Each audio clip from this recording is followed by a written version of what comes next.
आता सुषमाताईंचं म्हणाल म्हणजे त्यांना मी ताई म्हणत नाही, सुषमा अक्का. त्यांना जुम्मा 3 वर्ष झाली आहेत पक्षात येऊन. म्हणजे आधी त्या बामसेफी वंचित राष्ट्रवादीच्या कानात बेड्या काखेत रेडू धोत्रावर इन करणाऱ्या सी क्लास बी नाही म्हणताना ब्रिगेडी विचारांच्या जिलब्या पाडत असायच्या. जाहीर कार्यक्रमांमध्ये जाहीर सभांमधून अगदी बिनधास्तपणे हिंदूंच्या देवादिकांना वेडावून दाखवत वाकुल्या दाखवत अगदी आय बसली म्हणत रेड्याच्या मुखी वेद म्हणवणाऱ्यांना मूर्खात काढत या आमच्या अक्का अचानक एके दिवशी पंढरीच्या विठुरायाचा बुक्का कपाळी लावत थेट वारकऱ्यांसाठी चपात्या लाटू लागल्याचं आपण पाहिलंय. काय चमत्कार असतो बघा.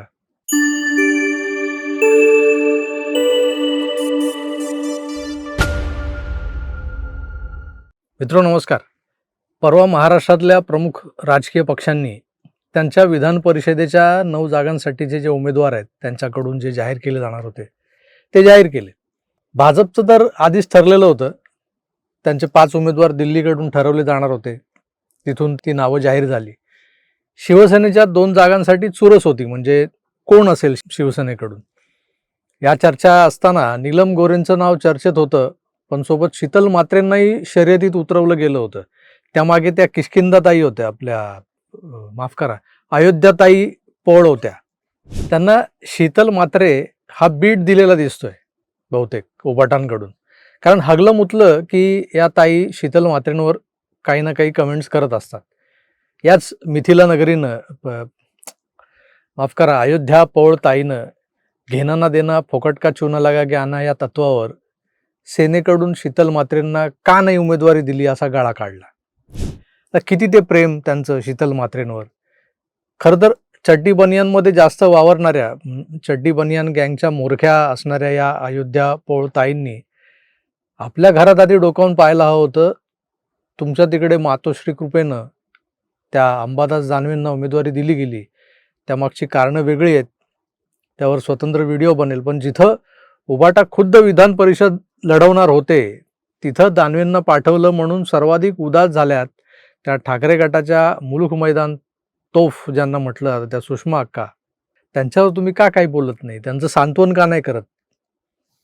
या किष्किंधा आपलं अयोध्याताई, ते काय आहे, रामायणातल्या काही महत्त्वाच्या शहरांच्या नावांवर ज्या मुलींची नावं ठेवलेली आहेत ना, तिथे नेहमी असा घोळ होतो. किष्किंधा, मिथिला, अयोध्या.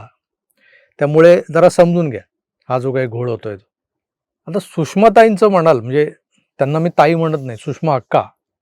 त्यांना जुम्मा 3 वर्ष झाली आहेत पक्षात येऊन. म्हणजे आधी त्या बामसेफी वंचित राष्ट्रवादीच्या कानात बेड्या काखेत रेडू धोत्रावर इन करणाऱ्या सी क्लास बी नाही म्हणताना ब्रिगेडी विचारांच्या जिलब्या पाडत असायच्या.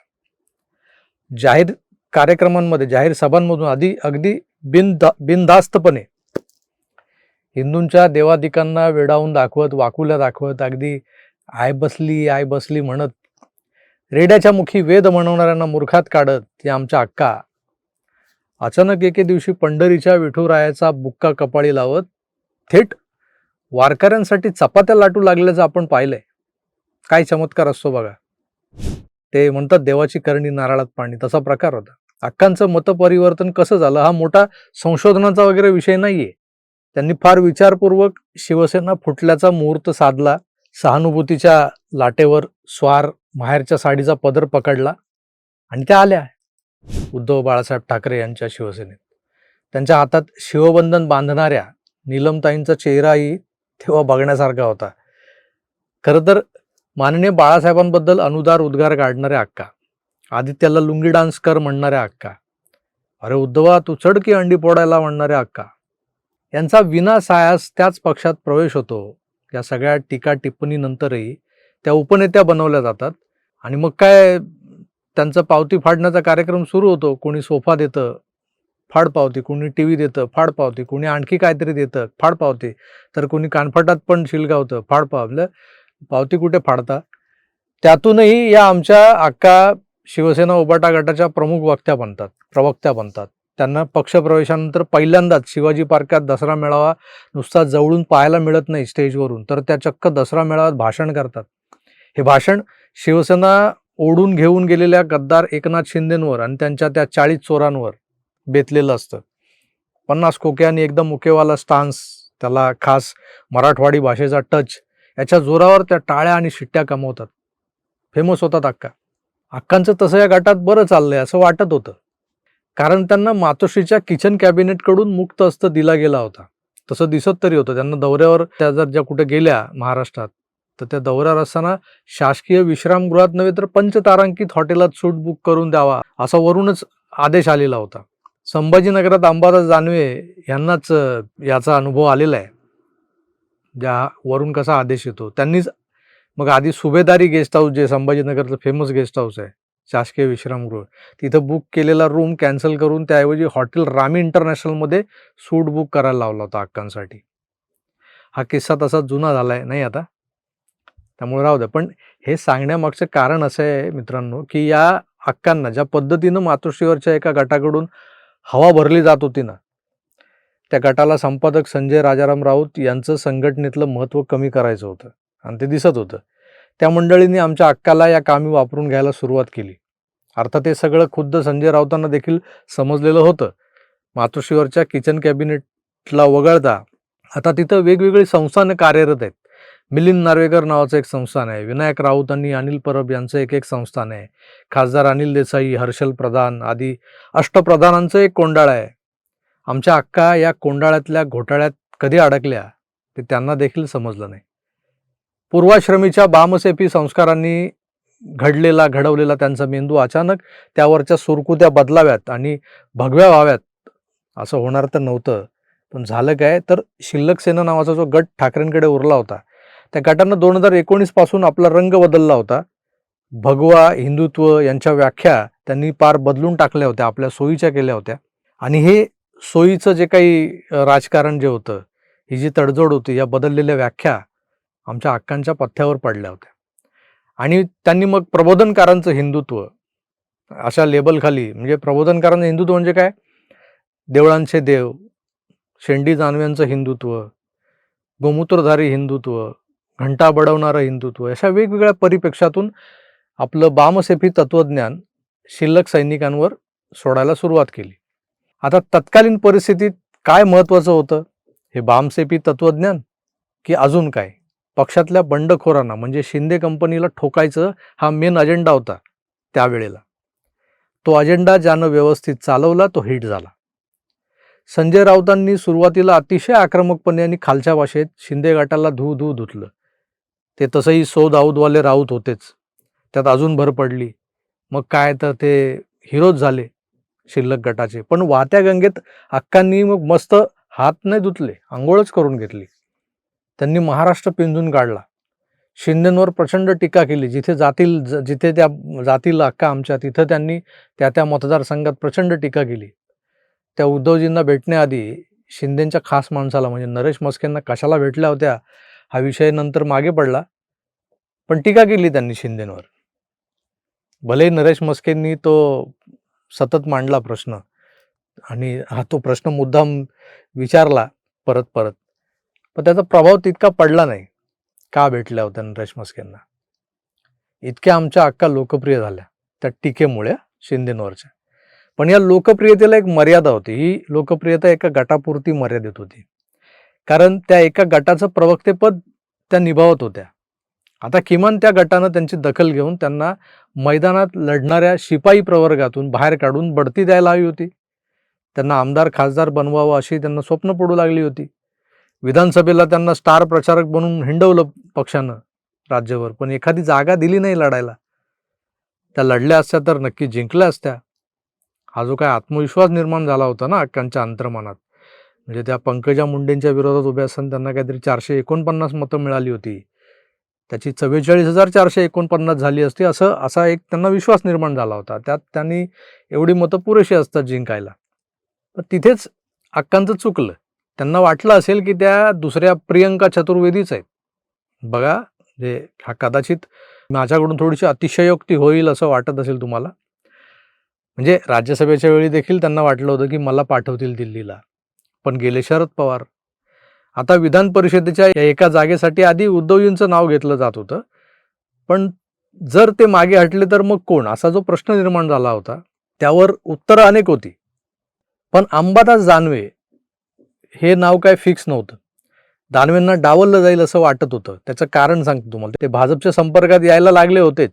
म्हणजे त्यांचं तसं देवेंद्रजींबरोबरही चांगलं जमतं. शिंदेंसोबत तर दानवेंचे वेगळेच संबंध, वेगळंच नातं आहे. आता हे हे नातं कसं आहे बघा. भर सभागृहात विरोधी पक्ष नेता असलेल्या दानवेंना एकनाथ शिंदे, "हे अंबादास तू खाली बस" असं बोलून जातात. म्हणजे बघा किती आत्मीयतेचं नातं आहे दोघांमध्ये. ते वरवर ते भांडत असले तरी त्यांचं आतून किती सख्य आहे. आता नसायला काय झालं, शिंदेच्या महाराष्ट्रातल्या बऱ्याच आमदारांवर उपकार आहेत. तर हे उपकार कसले मात्र विचारू नका. तर असा हा अंबादास दानवे विधान परिषदेवर नाही पाठवला तर फुटणार हे नक्की होतं. म्हणून मातोश्रीनं निर्णय बदलला. ठाकरेंऐवजी दानवे उमेदवार झाले. पुन्हा अक्का नाराज झाल्या. आता तुम्ही म्हणाल, अक्का काय तुमच्या कानात येऊन सांगतात का मी नाराज आहे म्हणून? तर नाही. त्यांना ते दिवस आठवत आहेत. शिवाजी पार्कात दसरा मेळावा मी पण गाजवला होता. मला काय मिळालं? दुसरीकडे शिंदेच्या गटातल्या ज्योती वाघमारेंनी त्यांचाही पहिला दसरा मेळावा उद्धवजींवर टीका करून गाजवला होता. रेशमी पदराआड लपलेला वगैरे ते काय ज्या बोलल्या होत्या ना, आणि ते भाषण गाजलं होतं त्यांचं. आता त्याचं बक्षीस त्यांना मिळालं थेट राज्यसभा. पण आमच्या अक्काला ना आमदारकी ना खासदारकी, दरवेळेस कुणी ना कुणी खोडा घालतं येऊन. तर यावेळेस आमच्या नाराज अक्कांनी आपली नाराजी उघड करताना उद्धवजींना राखी बांधून ओवाळतानाचा व्हिडिओ पुन्हा स्टेटसला ठेवलाय. ट्विटही केलंय म्हणे आणि लिहिलंय की अशा हजारो आमदारक्या खासदारक्या तुमच्यावरून कुर्बान. याला म्हणतात बहिणीचं प्रेम. मित्र, मी उगाच नाही सुषमा अंधारे यांना अक्का म्हणत. त्या आमच्या मित्राच्या सुशील कुलकर्णींच्या सहाध्यायी आहेत, म्हणजे वर्गमैत्रीण आहे त्यांची. म्हणजे वयानं माझ्यापेक्षा लहानच असणार, कारण सुशील कुलकर्णी माझ्यापेक्षा वयाने 4-5 वर्षांनी लहान आहेत. ते दिसतात मोठे पण लहान आहेत. तरीही मी त्यांना मोठ्या बहिणीच्या नात्यानं अक्का म्हणत असतो. आमच्या अक्कांचं दुःख पक्षप्रमुखांना उमजेल का? त्या असं का म्हणाल्यात की 100 आमदारक्या, ते 100 सोडा, त्यांनी कुर्बान हाच शब्द का वापरलाय? त्यांना असं का म्हणायचंय? तर त्यांना असंच का म्हणायचंय? त्यांना असं म्हणायचंय का मलाच का सतत त्याग करायला लावता? कुर्बानीचा अर्थ तसा वेगळा होतो जर आपण शब्दशः अर्थ घेतला तर. पण त्याला आपण त्याग म्हणूयात. तर आमच्या अक्कांना बळीचा बकरा, कुर्बानी की बकरी बनवणाऱ्या पक्षप्रमुखांना, अक्कांच्या बंधुवर्यांना देव सुबुद्धी देवो असं माझं म्हणणं आहे. जरूर आहे माझं म्हणणं असं. पण मला व्यक्तिशः खात्री आहे की अक्का तुमचा नंबर एवढ्यात लागत नसतोय. कारण तुम्हाला पक्षात येऊन अद्याप 4 वर्ष पूर्ण झालेली नाहीत. 3-3.5 वर्षच झालेत. इकडे 20-20 वर्षांचे क्लेम्स अजून पेंडिंग आहेत. अष्टप्रधान मंडळातले काही लोक इच्छुक आहेत विधान परिषदेसाठी, खासदारकीसाठी. कारण तब्बल 31 वर्ष उद्धवजींना असिस्ट केलेल्या मिलिंद नार्वेकरांना परिषद दिसली नव्हे त्यावेळेच्या घोडे बाजारात. स्वतः उतरून खुद्द नार्वेकरांनी लक्ष्मी दर्शनाच्या जोरावर ती जागा मिळवली. त्यालाही त्यांना 30-31 वर्ष घालवावी लागली. आणि जे मिलिंद नार्वेकरांना जमतं किंवा जमलं ते सगळ्यांना जमेल असं नाही आहे ना. त्यामुळे अक्का, तुमच्यासाठी घोडा मैदान अजून लांबच आहे, लक्षात तुमच्या आलं असेल आणि तुम्ही ते लक्षात घ्यावं. तुमच्यात क्षमता आहे, पण तुमची उंची, राजकीय उंची, मी शारीरिक उंचीबद्दल बोलत नाही आहे, ही राजकीय उलथापालथ घडवण्याची उंची जी आहे ती अजून दखलपात्र पातळीवर आलेली नाही आहे बहुधा. म्हणून तर या व्यंगचित्रातल्या उद्धवजींना तुमचं आक्रंदन दिसतच नाहीये. बघा हे चित्र. मित्र, एकंदरच या विषयात तुमचं मत काय हे मला कमेंट्स करून जरूर कळवा. मी तुर्तास इथेच थांबतो. पुन्हा भेटूच. तोवर आपली काळजी घ्या आणि पाहत राहा आपलं आवडतं यूट्यूब चॅनल आकार DG9. धन्यवाद. नमस्कार.